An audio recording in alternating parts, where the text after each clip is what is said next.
বন্ধুরা, আজকে একটা নতুন ধরনের একটা ভিন্ন স্বাদের একটা খাবার নিয়ে এসেছি। সেটা হচ্ছে এঁচোড়, আলু আর দেশি চিকেন দিয়ে একটা প্রিপারেশন, যেটা ডুয়ার্সের আদিবাসী সম্প্রদায়ের মধ্যে এটা প্রচলিত আছে। বিভিন্ন বিবাহ অনুষ্ঠানে বা বিভিন্ন ধরনের প্রোগ্রামে, সামাজিক অনুষ্ঠানে এই প্রিপারেশনটা হয়ে থাকে। আমি পুরোপুরি হয়তো রেসিপিটাকে ফলো করতে পারিনি, কেননা সেটা হয়তো অনেক ক্ষেত্রে আমাদের টেস্টের ক্ষেত্রে ভিন্নতা নিয়ে আসবে, কিন্তু আমি চেষ্টা করেছি ইনগ্রিডিয়েন্টস যেগুলো ব্যবহার করে থাকেন তার সম্পর্কে যতটা ইনফরমেশান আমি পেয়েছি তার উপরে বেস করে আমি প্রিপারেশনটা আপনাদের কাছে তুলে ধরেছি। আপনারা দেখে নিন এর জন্য কী কী ইনগ্রিডিয়েন্টস লেগে থাকে। উপকরণ লাগবে রেসিপিটার জন্য, চলুন আমরা দেখে নিচ্ছি। এখানে ইঁচড় রয়েছে, ইঁচড় কেটে নিয়েছি বড় বড় করে। এখানে মোটামুটি 700 গ্রাম মতো ইঁচড় আছে। আর আলু আমি ছাড়িয়ে নিয়ে আলু কেটে নিয়েছি, 4-5টা আলু এখানে দিয়ে দিয়েছি। প্রত্যেকটা আলুর পিসই কিন্তু যথেষ্ট বড় বড়। এটাকে নুন এবং হলুদের জলে আমি ইঁচড় এবং আলুটাকে ভিজিয়ে নিয়েছি। এখানে 650 গ্রাম মতো দেশি চিকেন রয়েছে, ছোট ছোট পিস করে। দেশি চিকেনের পিস তো ছোটোই হয়, সেই হিসাবে রয়েছে। এটা এখানে রেডি আছে। এখানে 4টে টমেটো আমি একটু বড় বড় করে কেটে নিয়েছি, 4 পিস করে নিয়েছি 1/4।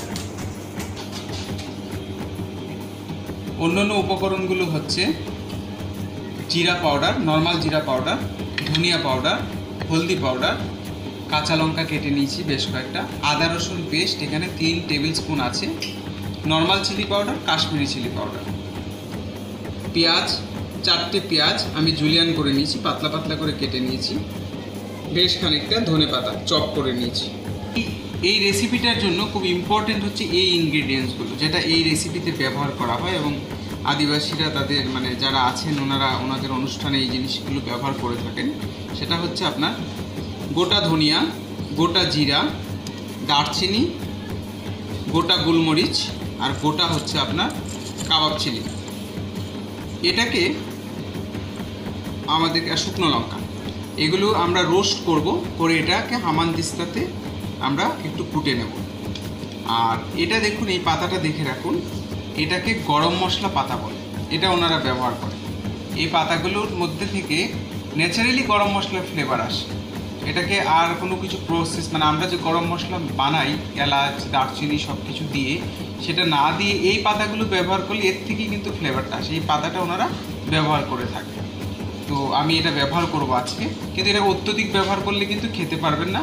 আমি এখান থেকে 2টো পাতাই ব্যবহার করব, অনলি 2টো, পুরো রেসিপিটাতে 2টো পাতা আমি ব্যবহার করব। এগুলোকে যাবতীয় মশলা যেগুলো আছে সেগুলোকে, তেজপাতাটা ছাড়া বাকি সব মশলাগুলোকে আমি রোস্ট করে নেব, করে এটাকে হামানদিস্তাতে একবার একটু পাউডার টাইপের করে নেব, ক্রাশ করে নেব। এর মধ্যে নুন এবং তেল অবশ্যই দরকার। এই হচ্ছে তেল নিয়ে নিয়েছি এখানে 150 গ্রাম মতো, আর নুন রয়েছে পরিমাণ মতো আমি ব্যবহার করব। আলু আর ইঁচড়টাকে হালকা ব্লাঞ্চ করে নিচ্ছি। যদিও এই যারা বানান এখানকার লোকাল আদিবাসীরা, ওনারা কিন্তু বয়েল করেন না, ডাইরেক্ট একবারে করে, কিন্তু আমি আমাদের টেস্ট অনুযায়ী হালকা একটু ব্লাঞ্চ করে নিচ্ছি।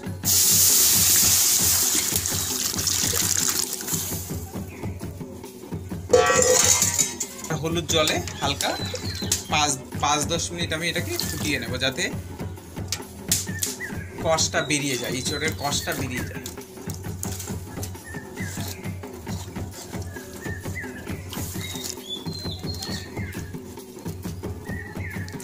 একটা ঢাকনা দিয়ে একটু সময়ের জন্য ঢেকে দিচ্ছি, 5 মিনিটের জন্য ঢেকে দেবো। খেয়ে নিচ্ছি। একটু আদা রসুন পেস্ট দিয়ে দিলাম সামান্য পরিমাণে, একটু নর্মাল শুকনো লঙ্কার গুঁড়ো, একটু জিরে গুঁড়ো সামান্য, একটু ধনিয়া গুঁড়ো, একটু হলদি পাউডার, সামান্য একটু নুন, আর অল্প একটু সরিষার তেল দিয়ে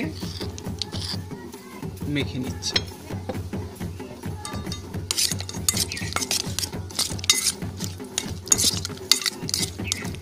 এটাকে মেখে নিলাম, মেখে এটাকে এইভাবে রেখে দিচ্ছি একটু সময়। চাইলে আপনারা একটু পেঁয়াজও দিতে পারেন, কিন্তু পেঁয়াজটা দিলাম না, আমি জাস্ট আদা রসুন পেস্ট আর মশলাগুলো দিয়ে একটু মেখে রেখে দিচ্ছি।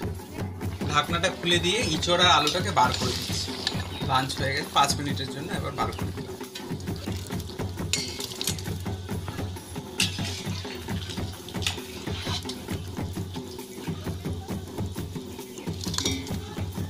কড়াইটা গরম হয়ে গেছে, আমি তেলটা এতে দিয়ে দেবো। সম্পূর্ণ তেলটাই কিন্তু আমি দিয়ে দেবো এতে। এখানে আমি সম্পূর্ণ তেলটাই দিয়ে দিলাম। টোটাল 150 ml অয়েল কিন্তু আমি দিয়ে দিয়েছি। তেজপাতাটা দিয়ে দিলাম।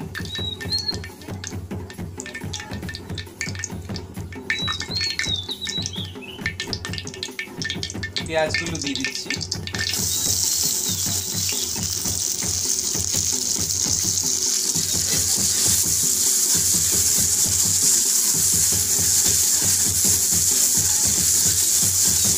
সামান্য পরিমাণে নুন দিয়ে দিচ্ছি।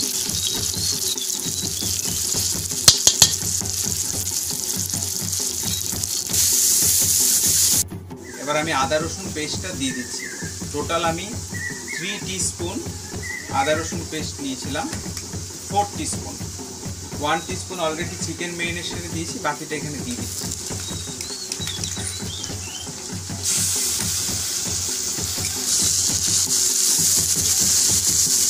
জল অ্যাড করে দিচ্ছি।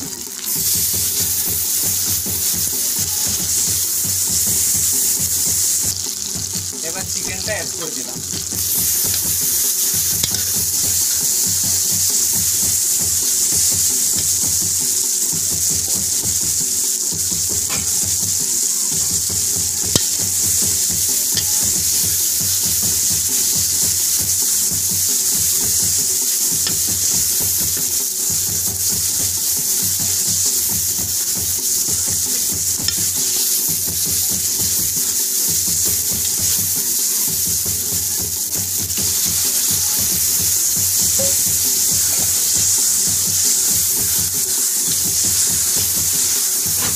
এখন অন্যান্য মশলাগুলো দিয়ে দিচ্ছি। ধনে পাউডার 1.5 টিস্পুন দিয়ে দিলাম, 1.5 টিস্পুন।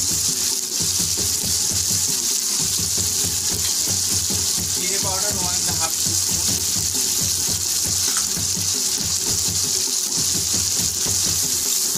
শুকনো লঙ্কা powder 1/2 teaspoon.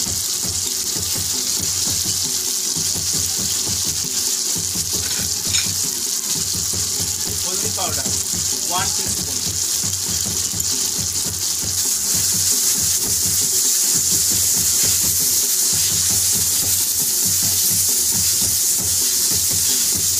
Kashmiri chilli powder optional 1/4 teaspoon.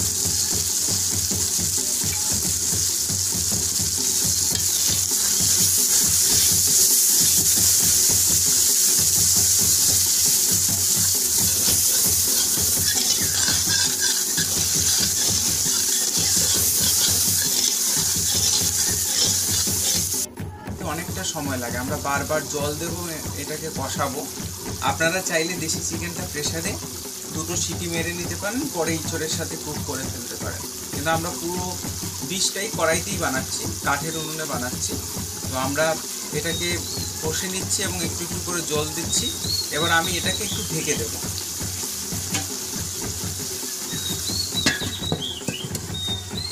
ধনিয়া, জিরা, শুকনো লঙ্কা, দারচিনি, এটাকে আমি অল্প অল্প করে নিয়ে এটাকে আমি পাউডার টাইপের বানিয়ে নিচ্ছি হামানদিস্তাতে। অল্প অল্প করে করছি, আমি অল্প একটু করব, ধীরে ধীরে করব যাতে বাইরে না যায়।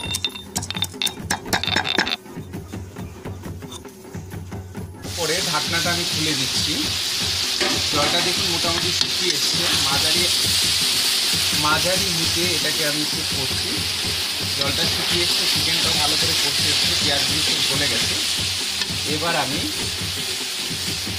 কাঁচা লঙ্কাগুলো দিয়ে দিচ্ছি, এটা কিন্তু স্পাইসি হবে। আর টমেটোগুলো দিয়ে দিলাম। দিয়ে আমি এটাকে 5 মিনিট কুক করবো এবং একটু নেড়ে দিলাম। দিয়ে আবার এখানে আমি একটু ঢুকে দেবো 5 মিনিটের জন্য। এটাকে আবার ঢুকে আমি ঢাকনাটা খুলে দিচ্ছি। মাঝখানে 1-2 বার আমি নেড়ে দিয়েছি কিন্তু।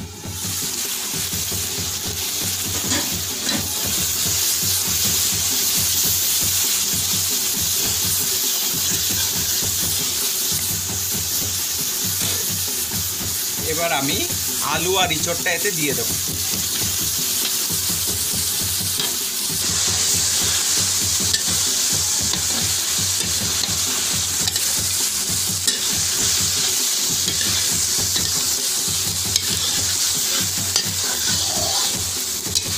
একটু সময় মশলা তো অলরেডি কুক হয়ে গেছে, কষা হয়ে গেছে।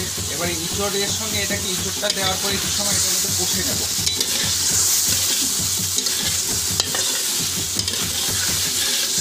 অল্প একটু নুন দিয়ে দিচ্ছি। নুনটা কিন্তু ধাপে ধাপে দিচ্ছি, একবারে কিন্তু দিচ্ছি না, বিভিন্ন স্টেজে দিচ্ছি এবং সেটা একটা ক্যালকুলেটিভ ওয়েতে কিন্তু দিতে হচ্ছে। যেমন চিকেনে অল্প দিয়েছিলাম, পেঁয়াজের মধ্যে অল্প দিয়েছি, আলু আর ইঁচড় বয়েলের সময় অল্প একটু দিয়েছি, ব্লাঞ্চ করার সময়, এখন আবার কিন্তু অল্প একটু দিলাম।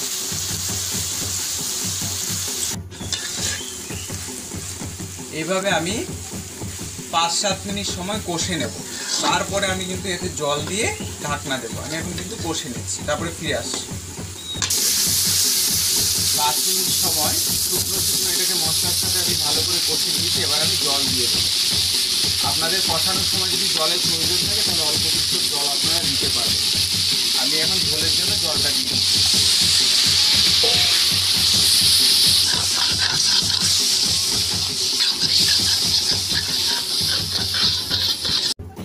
যত পরিমাণ ঝোল লাগবে সেই অনুসারে জলটা দিয়ে দিলাম, কিন্তু ঝোল হিসেবে দেয়নি, এটাকে কুক করার জন্য যতটা জল লাগবে সেই হিসেবে দিলাম। এটা কিন্তু একটু গ্রেভি হবে, পুরো ঝোল কিন্তু হবে না। এবারে মধ্যে মশলাটা দিয়ে দিচ্ছি, যে ভাজা মশলাটা বানিয়েছিলাম আমি, সেই মশলাটা অল্প পরিমাণে দিচ্ছি, পুরোটা দিচ্ছি না, বাকি অর্ধেকটা নামানোর আগে আমি দেব। গরম মশলা পাতা গোটা দিয়ে দিচ্ছি এর মধ্যে।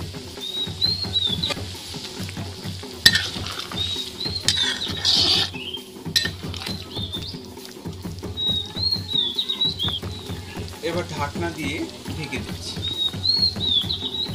মাঝে মাঝে লক্ষ্য রাখতে হবে কুক হয়ে গেছে কিনা, দেখতে হবে বারবার।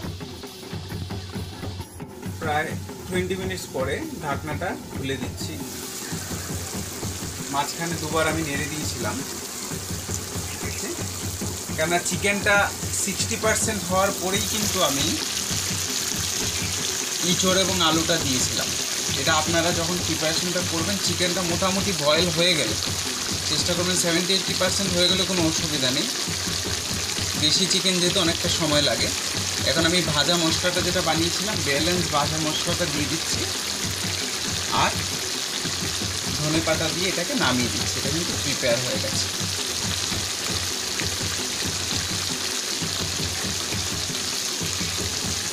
বন্ধুরা, এই ডিশটা রেডি হয়ে গেছে। এই ডিশটার 3-4টে জিনিস একটু আপনাদেরকে বলে রাখি, তাহলে বুঝতে সুবিধা হবে আপনাদের। চিকেনটা চেষ্টা করবেন, চিকেনটা যখন কষাবেন আপনারা, তখন চেষ্টা করবেন চিকেনটা অন্তত 70-80% হয়ে যাওয়ার পরেই কিন্তু ব্লাঞ্চ করা ইঁচড় আর আলুটা দেবেন। মানে তা না হলে কি হবে, ইঁচড় এবং আলু গলে যাবে কিন্তু চিকেনটা কুক হবে না, যেহেতু দেশি চিকেন। এবার আপনারা যদি পোলট্রি চিকেন দিয়ে করে থাকেন তাহলে কিন্তু সেটা নয়। পোলট্রি চিকেনের ক্ষেত্রে কিন্তু উল্টোটা, পোলট্রি চিকেনটা 20-30% হয়ে গেলেই তখন ইঁচড় আর আলু বা একসাথেও দিতে পারেন। সেক্ষেত্রে মানে আলু আর চিকেনটা একসাথে দিয়ে দেবেন, ইঁচড়টা ব্লাঞ্চ করা ইঁচড়টা একটু পরে দেবেন, যাতে করে কি সমস্ত জিনিসগুলো গোটা থাকে এবং ম্যাশ না হয়ে যায়। আর এই রেসিপিটার সবথেকে ইম্পর্টেন্ট যে জিনিসটা হচ্ছে সেটা হচ্ছে এটা মশলাটা, যে মশলাগুলো আমি দিয়েছি যেটা এখানে ব্যবহার করা হয় সেই মশলা, আর হচ্ছে গরম মশলা গাছের গ্রিন পাতা, এটা হচ্ছে খুব ইম্পর্টেন্ট। আশা করি এই রেসিপিটা আপনাদের খুব ভালো লাগবে। যদি কোনো কিছু জানার থাকে তাহলে আপনারা আমাকে আমার কমেন্ট বক্সে লিখুন, আমি সেখানে বলে দেবো আপনাদেরকে কিছু। আর আপনাদের যদি কোনো সাজেশন থাকে সেটাও অবশ্যই আপনারা লিখবেন। নিচের বেল বাটনটা প্রেস করবেন, করে আগামী দিনে নতুন রেসিপির জন্য অপেক্ষায় থাকবেন। আমি খুব তাড়াতাড়ি নতুন রেসিপি নিয়ে আপনাদের কাছে আসবো।